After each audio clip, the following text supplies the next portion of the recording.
Hello friends, ഞാൻ രാജേഷ് കുമാർ. പല തരത്തിലുള്ള അലർജി ഇന്ന് ഒരുപാട് പേരെ അലട്ടുന്നൊരു പ്രശ്നമാണ്.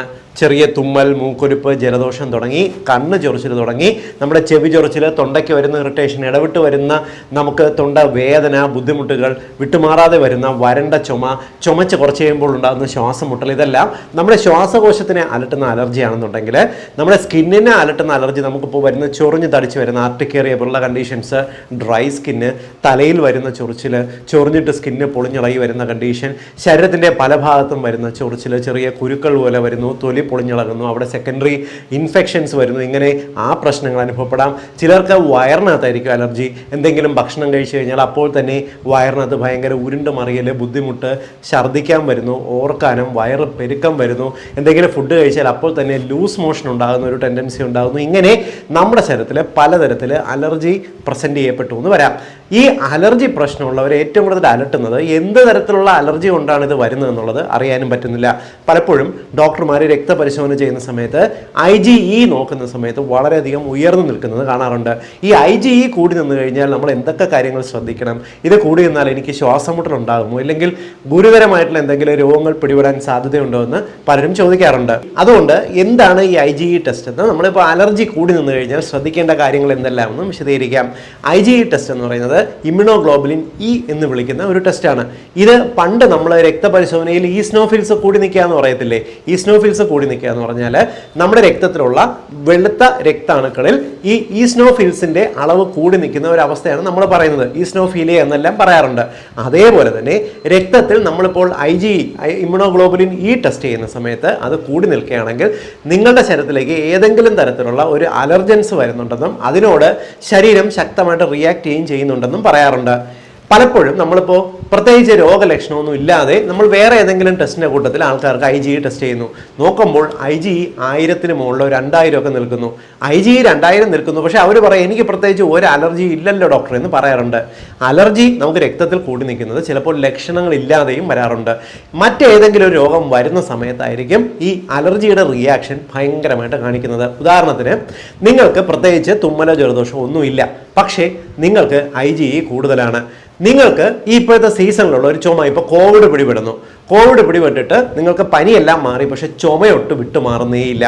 പരിശോധിക്കുന്ന സമയത്ത് IgE കൂടുതലാണ്. ഈ അലർജിയുടെ റിയാക്ഷൻ കാരണം നിങ്ങൾക്ക് ആ വരുന്ന അസുഖം മാറത്തില്ല. ഇങ്ങനെ ലക്ഷണങ്ങളില്ലാതെ ഏതെങ്കിലും രീതിക്ക് IgE കൂടി നിന്നാൽ വരുന്ന രോഗങ്ങൾ മാറാതെ നിന്നു എന്ന് വരാം. ഇതാണ് പൊതുവെ അലർജിക്ക് മറ്റൊരു തരത്തിൽ കാണിക്കുന്ന ലക്ഷണം. എന്തുകൊണ്ടാണ് ഈ രക്തത്തിൽ IgE കൂടി നിൽക്കുന്നത് എന്ന് വിശദീകരിക്കാം. നിങ്ങൾക്ക് ഏതെങ്കിലും തരത്തിലുള്ള ഇപ്പോൾ അലർജൻ, ഉദാഹരണത്തിന് നിങ്ങളിപ്പോൾ വീട്ടിൽ വളർത്തുന്ന ഏതെങ്കിലും ചെടിയുടെ പോളൻ ഗ്രെയിൻസ്, പൂമ്പൊടി അലർജി ആണെന്നുണ്ടെങ്കിൽ വരാം. വീട്ടിലിപ്പോൾ പുറത്തെന്തെങ്കിലും നനവുണ്ട്, അവിടെ വളരുന്ന ഏതെങ്കിലും ഫംഗസുകൾ, മോൾഡുകൾ നിങ്ങൾക്ക് അലർജി സൃഷ്ടിച്ചു എന്ന് വരാം. നിങ്ങളുടെ വീട്ടിൽ ഏതെങ്കിലും തരത്തിലുള്ള നായയോ പൂച്ചയോ ഉണ്ട്. ഈ നായയോടും പൂച്ചയോടും സ്നേഹമുള്ളവർ എന്ത് ചെയ്യും? വീട്ടിനകത്ത് മനുഷ്യർ ഇരിക്കുന്നതിൻ്റെ കൂട്ടത്തിൽ സെറ്റിയിലോ തലയണയിലോ ബെഡിലോ കാർപ്പറ്റിലോ എല്ലാം തന്നെ ഇവ കയറി ഇരിക്കുകയും കിടക്കുകയും ഫുൾ ടൈം വിശ്രമിക്കുകയും ഒക്കെ ചെയ്യും. ഇവയുടെ ദേഹത്ത് നിന്നും പൊഴിഞ്ഞു വീഴുന്ന പൊടിക്കകത്തെല്ലാം തന്നെ ഡസ്റ്റ് മൈറ്റ്സ് എന്ന നമുക്ക് കണ്ണിൽ കാണാൻ പോലും പറ്റാത്ത കണികകളുണ്ട്. ഇവയെല്ലാം നിങ്ങളുടെ ശരീരത്തിനകത്ത് നിങ്ങൾ അറിയാതെ തന്നെ ഈ അലർജിക് റിയാക്ഷൻ ഉണ്ടാക്കും. ഇത്തരത്തിൽ ഏതെങ്കിലും സാഹചര്യങ്ങളോട് ഈ അലർജിക് റിയാക്ഷൻ ഉള്ളവർക്ക് പ്രത്യേകിച്ച് ലക്ഷണമൊന്നും കാണത്തില്ല. നിങ്ങൾക്ക് രക്തത്തിൽ IgE കൂടി നിന്നു വരാം. ഞാനിവിടെ പറഞ്ഞ ഘടകങ്ങൾ മാത്രമല്ല, നിങ്ങൾ കഴിക്കുന്ന ഏതെങ്കിലും ഭക്ഷണം നിങ്ങളുടെ ശരീരത്തിന് അലർജി ആണെങ്കിലും വലിയ ലക്ഷണങ്ങൾ കാണിക്കാതെ തന്നെ രക്തത്തിൽ IgE കൂടി നിന്നു വരാം. കൂടാതെ നിങ്ങളുടെ കുടുംബത്തിൽ പാരമ്പര്യമായിട്ട് അലർജിയുടെ ഒരു ടെൻഡൻസി ഉണ്ടെങ്കിലും നിങ്ങൾക്ക് രക്തപരിശോധനയിൽ IgE കൂടി നിന്നു വരാം. എപ്പോഴാണ് ഇത് പ്രോബ്ലം ആകുന്നതെന്നറിയാമോ? ഞാൻ നേരത്തെ പറഞ്ഞ പോലെ ഏതെങ്കിലും തരത്തിലുള്ള ഒരു ശരീരത്തിൽ അലർജിക് റിയാക്ഷൻ വന്നു തുടങ്ങിയാൽ പിന്നെ ഇത് മാറാതെ നിൽക്കുന്നതിന് രക്തത്തിൽ നിൽക്കുന്ന ഈ അലർജിക് റെസ്പോൺസ് കാരണമാകാറുണ്ട്. ഇനി നിങ്ങൾക്ക് IgE കൂടുതലാണ്, അല്ലെങ്കിൽ നിങ്ങൾക്ക് ഏതെങ്കിലും തരത്തിലുള്ള അലർജി, അതിപ്പോൾ സ്കിന്നിനായിക്കോട്ടെ, റെസ്പിറേറ്ററി ട്രാക്റ്റ് ആയിക്കോട്ടെ, ഇല്ലെങ്കിൽ നിങ്ങളുടെ ആന്തരിക നിങ്ങളുടെ വയറിനകത്തായിക്കോട്ടെ അലർജിക് റിയാക്ഷൻ ഉണ്ടെങ്കിൽ നിങ്ങൾ ശ്രദ്ധിക്കേണ്ട കാര്യങ്ങൾ എന്തെല്ലാം എന്ന് വിശദീകരിക്കാം. ഏറ്റവും പ്രധാനം എന്ന് പറയുന്നത് ഉറക്കമാണ്. നിങ്ങൾക്ക് രാത്രി ശരിയായിട്ട് ഉറക്കം കിട്ടുന്നുണ്ടെങ്കിൽ നിങ്ങളുടെ ശരീരത്തിലുള്ള സൈറ്റോകിൻസ്, അതായത് നമ്മുടെ ശരീരത്തിൽ ഉണ്ടാക്കുന്ന ഈ അലർജിക് റെസ്പോൺസ് ഉണ്ടാക്കുന്ന കോശങ്ങളാണ്. ഈ സൈറ്റോകിൻസ് എന്ന് പറയുന്ന രാസവസ്തുക്കളെ നിർവീര്യമാക്കി നിർത്തുന്നതിന് നമുക്ക് ഉറക്കം കൊണ്ട് സാധിക്കും. അതുകൊണ്ടാണ് സുഖകരമായിട്ട് ഉറങ്ങുന്നുണ്ടെങ്കിൽ നിങ്ങൾക്ക് ഈ അലർജിക് റെസ്പോൺസ് കുറയുമെന്ന് പറയുന്നത്. എന്നാൽ നിങ്ങൾ തുടർച്ചയായിട്ട് രാത്രി ഉറക്കമൊഴിഞ്ഞിരിക്കുകയാണ്, നൈറ്റ് ഡ്യൂട്ടി ചെയ്യുന്ന ആൾക്കാർക്ക് വിട്ടുമാറാത്ത ജലദോഷം, തുമ്മൽ, അലർജിക് റിയാക്ഷൻ, അല്ലെങ്കിൽ വയറിന് കംപ്ലൈൻറ്റ് വരുന്നതിന് കാരണവും ഈ ഉറക്കമില്ലായ്മ കൊണ്ട് അലർജി കൂടുന്നതാണ്. രണ്ടാമത്തത് വ്യായാമമാണ്. ശരിയായിട്ട് വ്യായാമം, ആഴ്ചയിൽ നിങ്ങളൊരു 4.5 മുതൽ 5 മണിക്കൂർ വരെ വ്യായാമം, അത് ദിവസവും ഒരു അരമണിക്കൂർ അല്ലെങ്കിൽ 3/4 മണിക്കൂർ ചെയ്താൽ മതി. വ്യായാമം ചെയ്യുന്നവരിൽ അലർജിയുടെ റെസ്പോൺസ് ഗണ്യമായിട്ട് കുറയും. ഇത് തെളിയിക്കപ്പെട്ടിട്ടുള്ള കാര്യമാണ്. മൂന്നാമത്തെ ഹൈഡ്രേഷനാണ്. ഒരു ദിവസം ഏറ്റവും കുറഞ്ഞത് 3 ലിറ്റർ വെള്ളം കുടിക്കുന്നത് ശരീരത്തിൻ്റെ ഈ ഹൈപ്പർ ആയിട്ടുള്ള അലർജിക് റിയാക്ഷൻ കുറയ്ക്കാൻ സഹായിക്കും.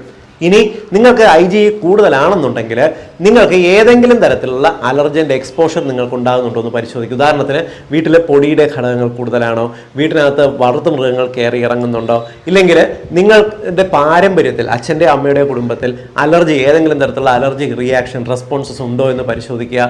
നിങ്ങൾക്ക് ഏതെങ്കിലും തരത്തിൽ ഇത്തരത്തിലുള്ള പ്രോബ്ലം ഉണ്ടെങ്കിൽ ഇതിന് പ്രോപ്പറായിട്ട് ചികിത്സ എടുത്തു കഴിഞ്ഞാൽ നമുക്ക് അലർജിക് റിയാക്ഷൻ കുറച്ചുകൊണ്ടുവരാൻ സാധിക്കും. ഹോമിയോപ്പതിയിൽ നമുക്ക് ഇത്തരത്തിൽ ഉണ്ടാകുന്ന IgE എലിവേഷനും തുടർച്ചയായിട്ടുണ്ടാകുന്ന അലർജി റിയാക്ഷനും വളരെ ഫലപ്രദമായിട്ടുള്ള മരുന്നുകൾ ഇന്ന് ലഭ്യമാണ്. തുടർച്ചയായിട്ട് ഒരു 3-4 മാസം കഴിച്ചാൽ തന്നെ നമുക്കിത് മാറ്റിയെടുക്കാൻ സാധിക്കും. ഇനി സപ്പോസ് നിങ്ങൾക്ക് ഈ അലർജിക് റെസ്പോൺസ് കൂടുതലാണ്, രക്തത്തിൽ കൂടുതലാണ്, നിങ്ങൾ പ്രോപ്പറായിട്ട് ചികിത്സിക്കുന്നില്ല, എന്ത് സംഭവിക്കുമെന്ന് വിശദീകരിക്കാം.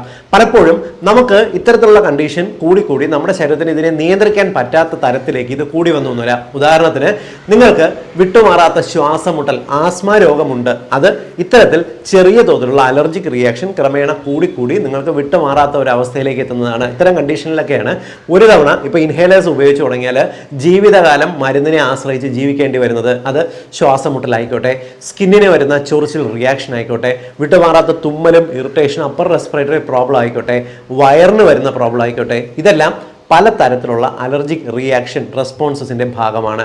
ഇന്ന് നമ്മുടെ സമൂഹത്തിൽ കുട്ടികൾക്കും മുതിർന്നവർക്കും ഉൾപ്പെടെ വളരെ കോമൺ ആയിട്ട് കാണുന്ന ഒരു പ്രശ്നമാണ് ഈ അലർജി. അതുകൊണ്ട് തന്നെ ഞാൻ ഈ പറഞ്ഞ ഇൻഫർമേഷൻ വളരെയധികം പ്രധാനപ്പെട്ടതാണ്.